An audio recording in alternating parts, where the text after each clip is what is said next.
Heritage Minute Project on the rebellions of 1837-1838. I'm Ryan Lee, and I'll be playing the narrator and the farmer. I'm Helena Dent, and I'll be playing the government.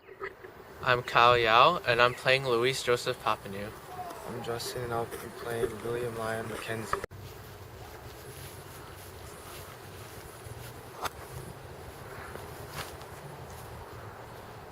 I'm the government. What's wrong?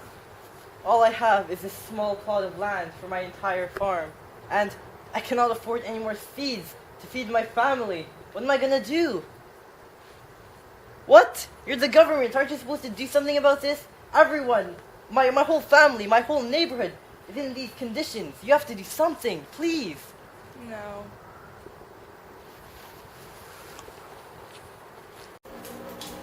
Good evening, Governor. Good evening. This is a list of political demands that the Assembly wants you to look over. No, I don't want to look over them. I don't care. The French minority is not important to me. Goodbye. In short, we want a responsible government and to be able to make our own decisions. Again, I don't care, so you can leave.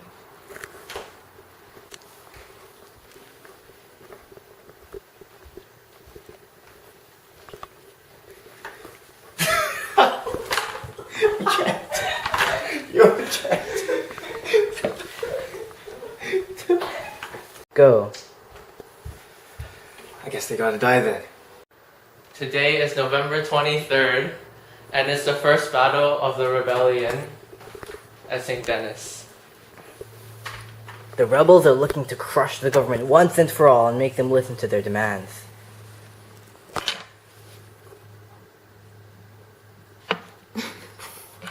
They're moving their forces carefully, but it looks like the rebels have this one in hand, and the government will lose this battle.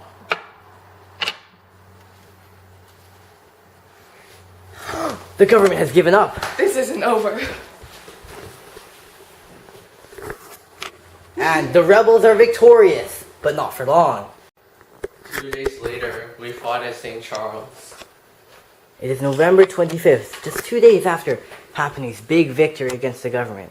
Let's see what happens in their second battle, I mean. Oh, and on this battle, it looks like the government has a lot more forces than the rebel group.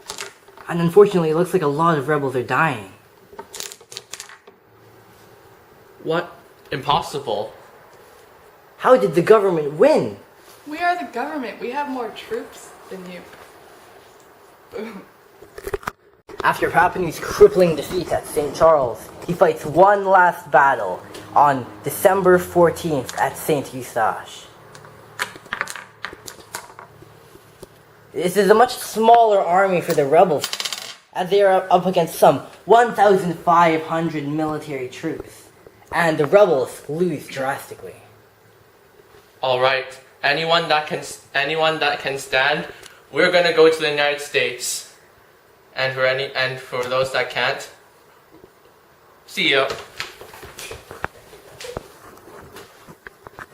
I'm the government. They rebelled against me. Now they must be punished. While both sides recorded a shocking number of casualties, which wasn't actually really shocking, the rebels' forces suffered casualties of over 300 insurgents dying, while the government, less than 30 fatal casualties. And thus, the rebellion in Lower Canada failed miserably. Now let's go to Upper Canada, where a young, inspired man named William Lyon Mackenzie was inspired by the actions done in Lower Canada. He's right now giving a speech to his many followers. Hello, my radical followers. I am William Lyon Mackenzie, a Scottish-born journalist.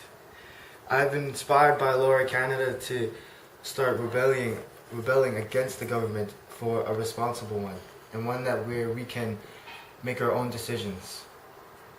Follow me to victory. His followers seem very moved.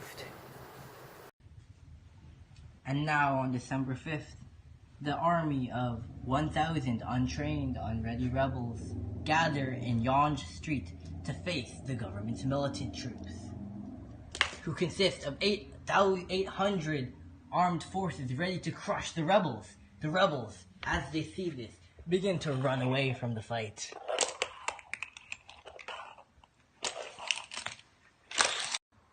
Mackenzie addresses an audience of 200 rebels. Yes, I hear you. We lost the battle, and now we must flee to the United States. But this is not the end. We will continue to fight on for a responsible government. The rebels cheer him and look very moved. Now, what were some of the repercussions of these rebellions? Well, the French Canadian settlers died a lot. Over 300 of them died in the Lower Canada rebellions. And in Upper Canada, while only 3 of them died at first, many of the captured rebels were executed by the government.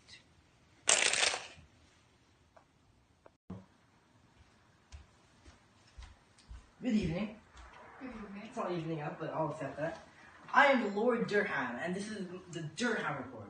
In lieu of recent events, the rebellions from the past 2 years, I have created a report suggesting that we combine Lower Canada and Upper Canada into one single colony.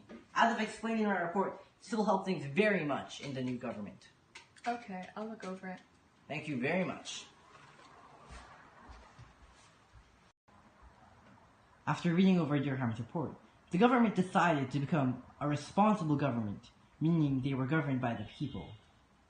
Additionally, even though Mackenzie's and Papineau's rebellions failed, they ultimately paved the way for Canada to have a responsible government.